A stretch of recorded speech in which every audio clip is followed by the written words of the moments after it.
to Daniel Griffiths. Welcome to the channel as a brand new cabin crew member. Thank you for supporting me with what I do. Day 3 of the 2022 Farnborough Airshow is upon us, and it's been a quiet day so far, in all honesty. It's continued the theme of a quieter airshow in terms of orders.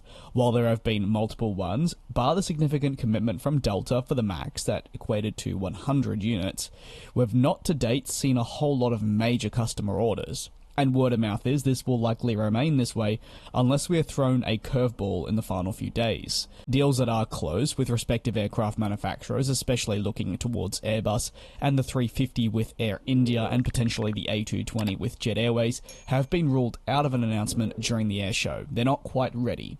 It's interesting, as the continued focus throughout the show has been really on the sustainability of the aviation industry, with experts, executives, and so many more looking towards greener means of transportation moving forward into the future, and in addition, fixing those supply chain difficulties incurred, not just following the emergence of the global pandemic, but also the most recent conflict that erupted in Ukraine that has impacted, of course, several companies, including that of Airbus and or Boeing.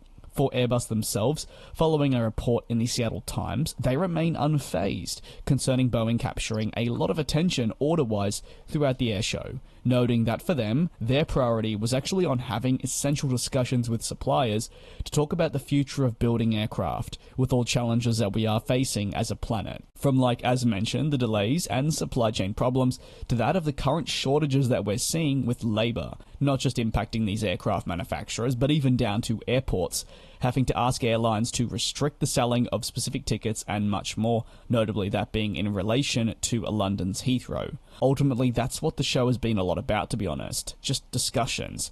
Often the brilliant thing about these air shows is that executives from all around the world congregate in one location to discuss aviation. With many issues being present this time around, it gives, as Airbus said, the opportunity to try and problem solve and ensure that there are methods to which a fix can be found for some of these issues. Although that is far easier said than done, as I'm sure you can always be aware.